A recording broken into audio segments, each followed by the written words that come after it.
Samantala, inilatag ng MMDA ang ilang interventions para maiwasan ang matinding trapiko sa Marcos Highway. Kabilang dyan ang pag-aayos sa ilang U-turn slots para mapabilis na makagalaw ang mga motorista. Si Bernard Ferrer sa detalye.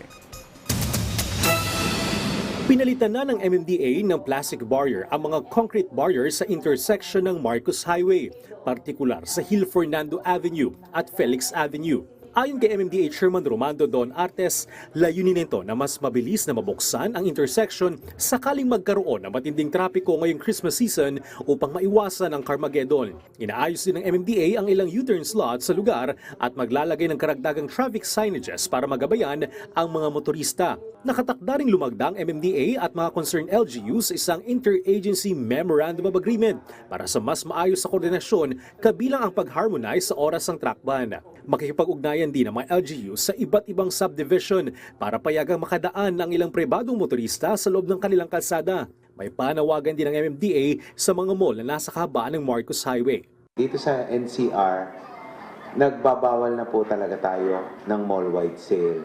At nakita po natin ng Sabado yung epekto nung nagkaroon ng mall-wide sale outside ng jurisdiction ng MMDA ay nagkaroon talaga ng sobrang pagbigat ng daloy ng traffic, nagka-gridlock. Nire-request namin na wag munang gawin ay yung pong mall-wide sale na buong mall ay sale kasi po talagang dinadagsa ng tao. Samantala, magpapatupad ang Department of Transportation ng libreng sakay sa LRT at MRT para sa piling sektor sa loob ng 12 araw mula December 14 hanggang December 25. Inilunsad din ng LRT1 ang Kasakaysayan, isang advocacy project na layong bigyan ng dagdag kaalaman ang mga pasahero tungkol sa kasaysayan ng mga lugar na dinaraanan ng tren, lalo na mga estasyong pinagkunan ng kanilang pangalan.